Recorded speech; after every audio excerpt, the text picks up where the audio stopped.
and talk about Ruto's situation. He has been very vocal, and of course his lieutenants as well. But now we see there is a possibility he's actually going to be, giving a thumbs up to this particular bill. I think we must be very careful not to put words into the Deputy President's mouth. And the Deputy President has been key in pushing for what is right and pushing against clawbacks. As my sister said, that democracy and the constitution is progressive, then we must not take back or take away from what COK has given us. We must ensure, as he said rightly in Bomas, there's something for farmers, there is something for women, there is something for the youth. We protect the independence of the judiciary, and we protect the country from an imperial president.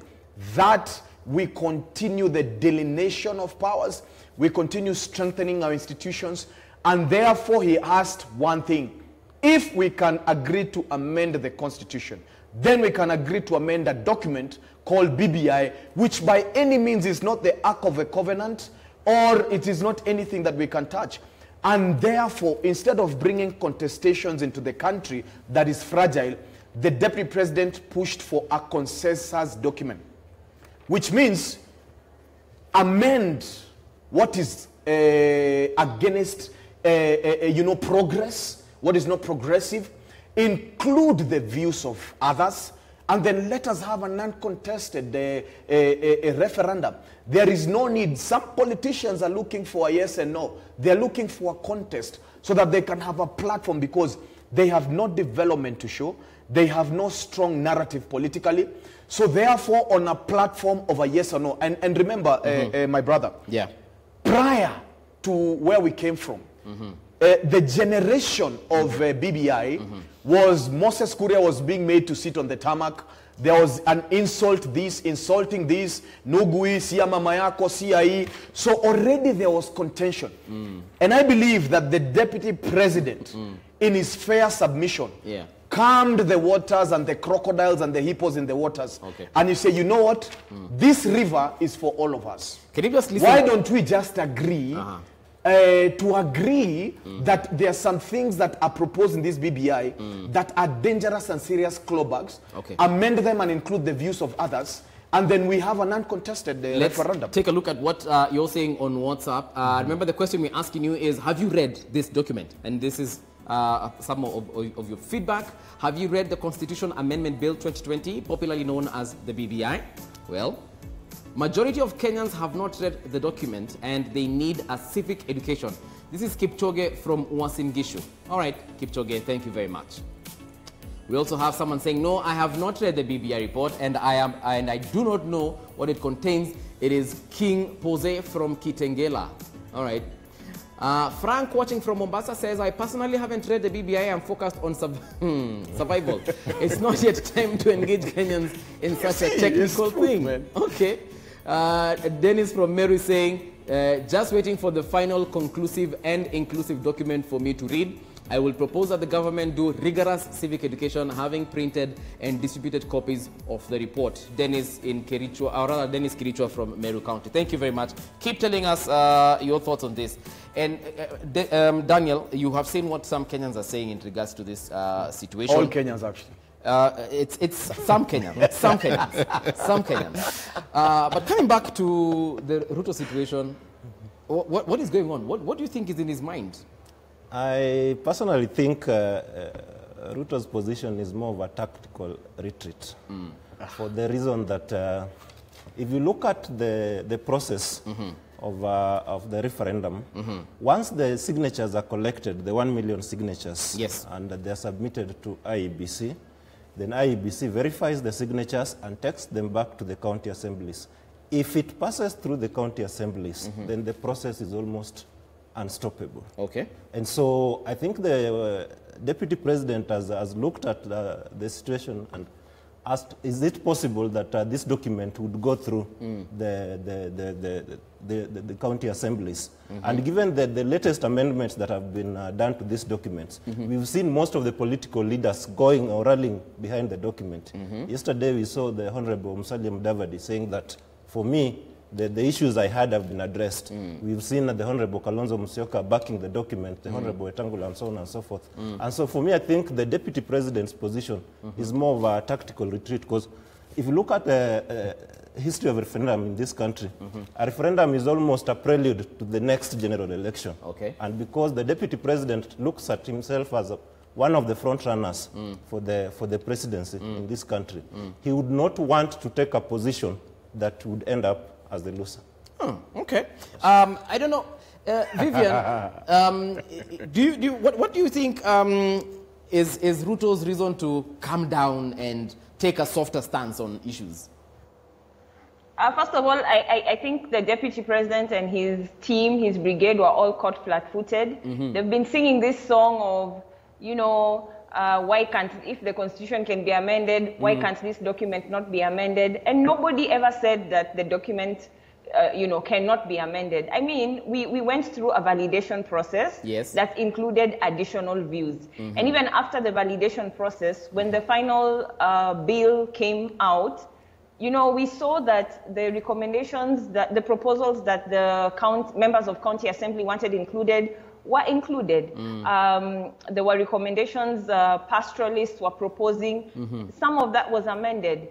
Some contentious issues were left out. So this whole myth and propaganda of, oh, the document can't be amended, why can't it be amended, we need consensus, it's a lie. It's misleading people, because the truth is, views can be incorporated, but not everybody's views exactly the way they want it can be incorporated. So the Deputy President needs to come out clearly and say exactly what is his issue. Because he spoke about the Ombudsman, something was done about that. He spoke about the Police Commission and vis-a-vis Police Council, something was done about that. So now, what is his issue exactly? Can he come out clearly and state what his issue is? An issue? And to be honest, I do not think he will be on the front line of a no campaign, but I foresee him using proxies like, you know, the Honorable Didi Masbaraza to try and push, you know, a no narrative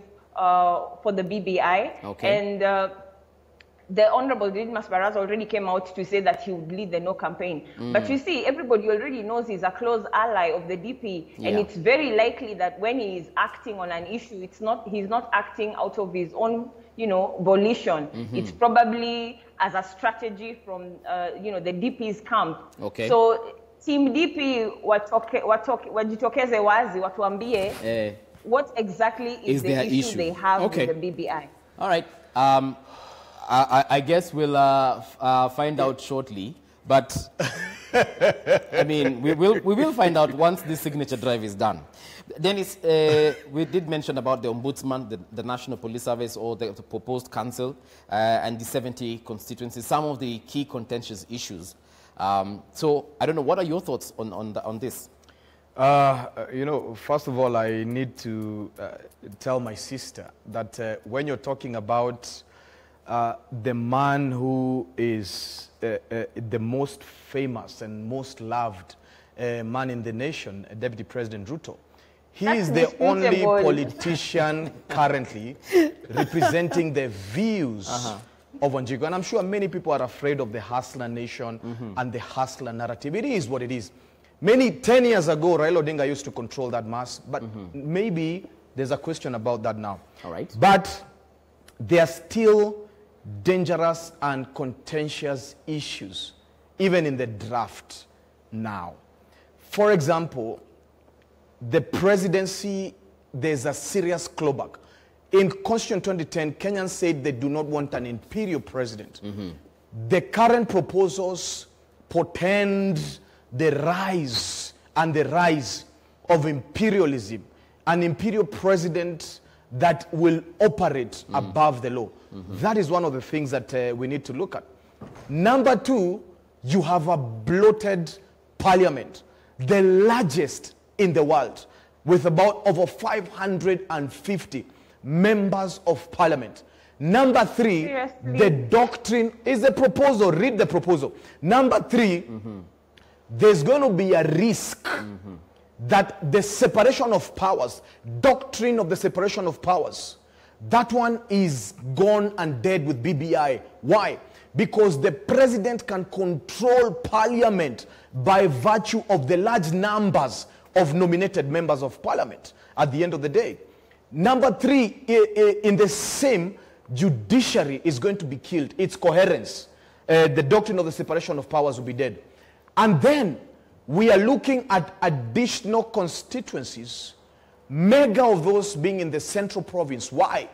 Because whomsoever who controls parliament then becomes a supreme leader of this country. And we want the president to tell us, do you want to govern this country for the next 20 years? You have had 10, and now perhaps as a prime minister you'll have 10. I don't know, he needs to pronounce himself to that matter, because it is a fear. He may have not said it, because there's a general fear thereabout. Because then whoever who becomes the prime minister, whoever who becomes the president, can do is an imperial president at the end of the day. Hold on. And also, allow me to finish. Yes. The Senate, we need to relook carefully at the concept of the Senate. Instead of increasing constituencies, and why can't we look at even perhaps the expansion and the increase of county governments? Because you allocate county governments to a 35% from a 15%. But when you see it, there are areas that are underrepresented. For example, if you look at an area like Kitui, there's areas in Kitui that governors will never come from there because they are less populous than others. So even in terms of allocation of funds, even in terms of representing, those ones shall not be there. So movie, in short, what we are saying, if we can agree to amend the constitution, Kenyans did not say amend the constitution now.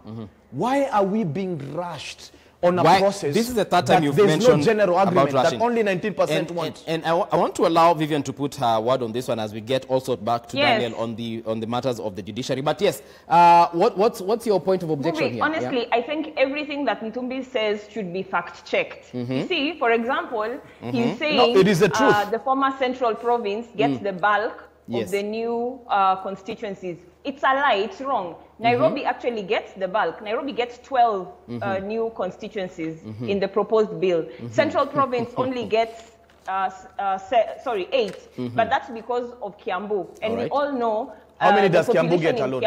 No, we all know the population in Kiambu County is really large. Okay, what about Vihiga? Just hold on. Sorry, just 2.4. The basis of this hold on. new constitutions was on proportional representation and on the population quota. This is the basis of how this new constituencies were distributed. So you cannot throw a word like saying, oh, central province gets the bulk, and it's not fact. Everything you say should be fact-checked, because there's a lot of inconsistencies and untruths that Ntumbi is Allow me to respond to that, because she has mentioned something. Dennis, Number one, we need to go to another section of the discussion. A county in Vihiga has the same population with Kiambu. Kiambu gets additional constituencies. The county does not get any additional constituencies at the end of the day. What I'm trying to say is that the additional constituencies are not about equity, they are about political control.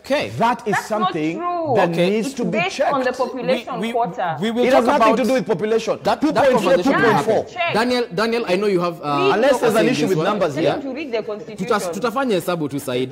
Daniel, I'd like to hear your thoughts. I think the problem we have in this country is that we sensationalize some of these issues so much so that we lose the citizen on really the changes that are being sought. You see, one of the problems we've had in the judiciary is the question as to who is supposed to judge the judge. When you have a complaint against the judge as a user of the judicial services, where do you complain? Where do you complain? And that is the problem or the issue that the Judiciary Ombudsman seeks to address. And so to suggest that by putting the Judiciary Ombudsman, then you are taking away the independence of the judiciary, I think is not right. It's about sensationalizing the issue. We've had a problem about complaints against so many judicial officers, and there's been a view, rightly or wrongly, that sometimes when you take a judicial officer before a fellow judicial officer, then there's a manner in which they would favor. What about the perceived JSC? And so what the Judiciary Ombudsman seeks to address is that concern in the judiciary. And so for me, I think it's a step in the right direction. Okay. Yes. The Ombudsman, the Judicial Ombudsman, will be part of the JSC. The truth is, in the earlier proposal, the Ombudsman was supposed to report from the President to the President. And the Deputy President complained because, again, that is interfering with the independence of the judiciary. My friend would agree. So I know that there has been an amendment and there's been a correction on that. But again, we have the JSC. You can't have somebody, an ombudsman reporting to the president when this government has refused to respect every court order whatsoever. There has been concerns about we shall revisit. There's a current tiff between the chief executive officer of the judiciary or the president of the Supreme Court and the executive itself. Right. So what we need to do and what COK gave us was the opportunity to build strong institutions. BBI and BBI is an assault against the strength of the institutions. Right. One of the things we need to do is unpack the deceitful sweeteners that BBI is bringing on board. Right. Because, and by the way, if you look at the amendment, there are certain things that BBI is assaulting. Yes. And allow me to say, there's a direct assault. The first assault that BBI is bringing on board is, number one, the sovereignty of the people, because the process does not include Wanjiko. The second one that is an assault is the term of the president, because some politicians are scared of going home, and therefore you want to bring an amendment that then will give you stay in power thereabout. I think, Buvi, the thing that we need to do is not to paint the truth as a lie. If we are talking about educating Kenyans, let us educate Kenyans with the truth, okay. So that Kenyans then can be able to vote based on the truth. The danger of a referendum, Kenyans are saying it is reduced to a yes or a no. Okay. There is no discussions when it comes to the referendum. Let's take a look at what Wanjiko is saying via WhatsApp, as we also get Vivian's take on this. Kindly, Bona Director, let's see. We merely rely on what you people tell us. Even if those books were provided, we will have no time to read them. And even if we read, we can't understand. Exactly. Suleiman Mosop in Eldoret. Thank you very much, Suleiman. Elisha from Seme, Kisumu County says that I have read the document, but the problem is to the illiterate. I hope it should be translated to the vernacular languages in Kenya. Thank you, Elisha. We also have Amos from Elgeyo Marakwet saying, yes, after reading the BBI, the latest amendments are good at the moment, and it's not a priority. The first BBI is a different document. The second is amended. How sure are we that the final document will not be another document, the task force and secretariat to give us a final copy? Thank you, Amos. All right. There is, according to the amendment, you can get your copy, by the way, from the Daily Nation. And on page 4, it says that the Office of the Judiciary Ombudsman, there is established the Office of the Judiciary Ombudsman. The President shall nominate and, with the approval of the Senate, appoint the Judiciary Ombudsman. The Judiciary Ombudsman shall have a lot of duties as outlined here. It's quite a large document. But, Vivian, let me just ask you, from what I have read, it looks like the president will have a lot of influence as far as this individual and the office is concerned. And I don't see why there's so much hullabaloo around that. If the president is the one who appoints the CJ, right? And we still consider the judiciary an independent institution. So why now do we have a problem with the appointment coming from the president? Because if it's about independence, then we will say the CJ is not independent because he was appointed by the president. Okay. So I feel like people should decide exactly what do they want? All right. You know, does appointment by the president mean that the person appointed will not work and will not deliver and will only be like a puppet of the president? I don't think so. Okay. CJ Maraga has proved that. All right. And even the CJ before that. So I don't think it is the measure of independence. Okay. I don't think appointment by the president interferes with the independence of the institution.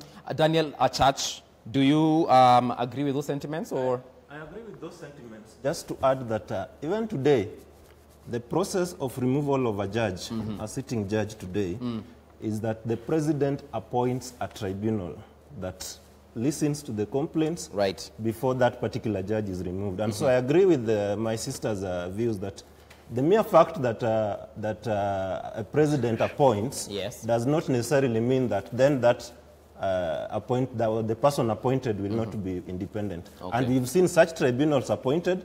Some of them have listened to those complaints and returned the judges to work. Some of them have listened to those complaints and dismissed the judges. Okay. Yes. All right. Still on matters BBI, in regards to the Ombudsman, I saw you almost interjected Daniel as he was making his submission. Do you agree with him? What I agree is that if you look at the independence of the judiciary and the commissions and independent offices, I'm fine if the president nominates. If you read here, the insertion is new. It's a veering off from what was there in BBI 1 and 2. Okay. Which was a complete and absolute emasculation of the judiciary, interfering with its coherence and its independence, and with the independence of its officers. Okay. There has been a dispatch, and we're happy with the dispatch.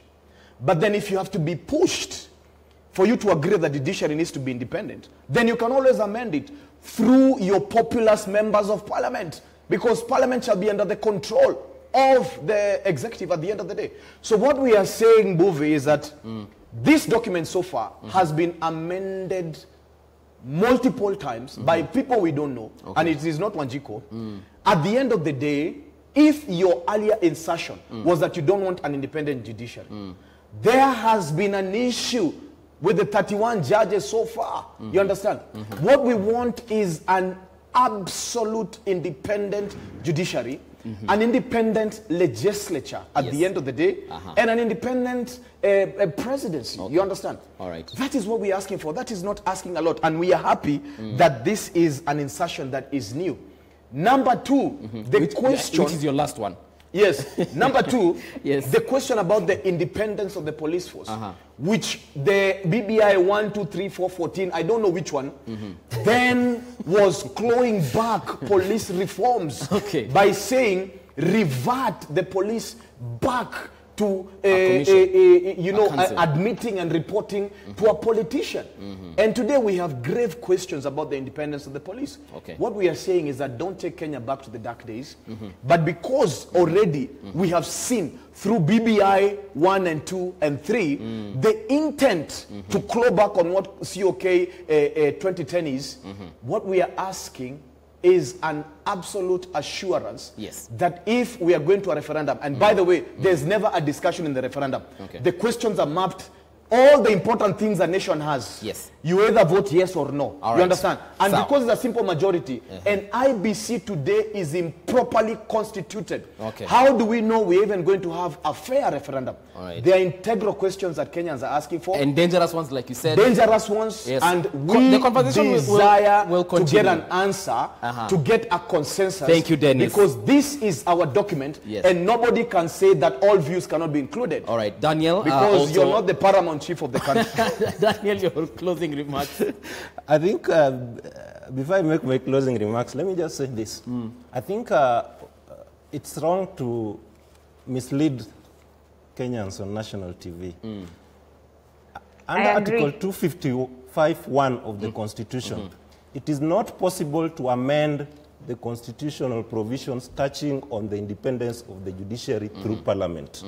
That's a provision that can only be amended through a referendum. All right. And so it's not possible for a sitting president to use the majority of members of Parliament to amend a provision relating to independence of the judiciary. Okay. It's one of those provisions that are very secured under the Constitution. All right. And then in terms of my final remarks, I think, as I started by saying, a lot of civic education needs to be done.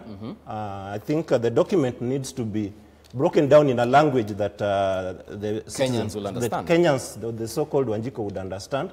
And I think as the Wanjiko, we should look at the document and look at what is good in it for us. I think sometimes we don't need to listen to our politicians too much. We decide for ourselves. Because there's a way in which the provisions are being sensationalized. A lot of things that are being said are not true if you look at the document itself. And so let us decide for us. If we think the document is not good for us, we vote no. All right. If we think it's good for us, we vote yes. But let us not base that decision on what our politicians are saying. All right, Vivian as well, closing remarks? I think my closing remarks are around conducting extensive civic education around the bill. Remember, the BBI is not just about the constitutional amendment bill. There are other policy actions and administrative actions that are not included in the bill, but are proposals of the BBI.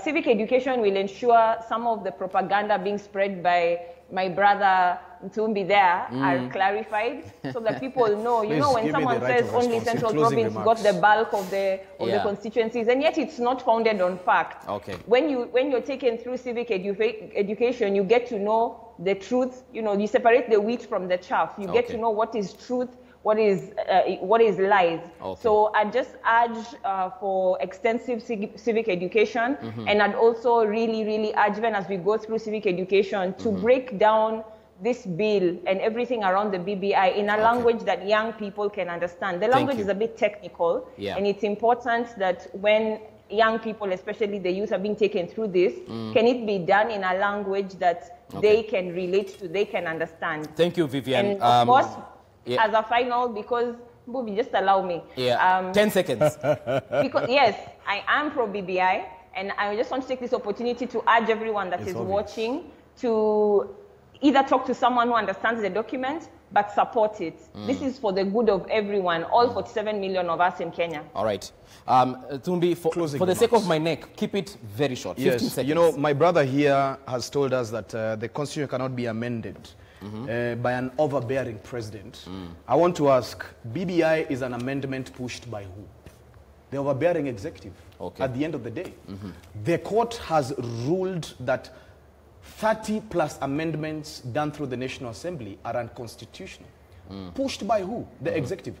So don't come and tell us here that when we create an imperial president, that he will not have his way. Thank you. Kenyans have a head, and we know what an imperial presidency can do to any constitution around the world. All right, thank you very much. We shall definitely have this conversation again with the same panelists, but you can dial *550*4#, and for 10 bob, you will get your People Daily, and of course, join us in the next conversation Monday morning, bright and early. But the show is not yet over. DJ McLean is in the house. Chef Manga, obviously, coming through again, and in the next couple of minutes, we get into that very much awaited interactive segment. We'll be right back.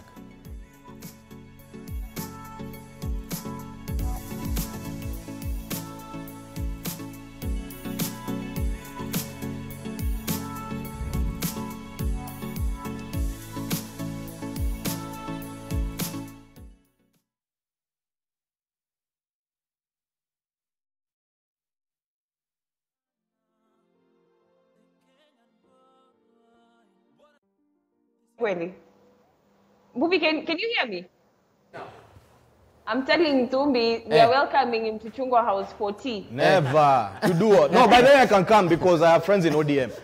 I'm a leader in a political party, so we can interact at... Thanks. But I will not follow the light. Which political...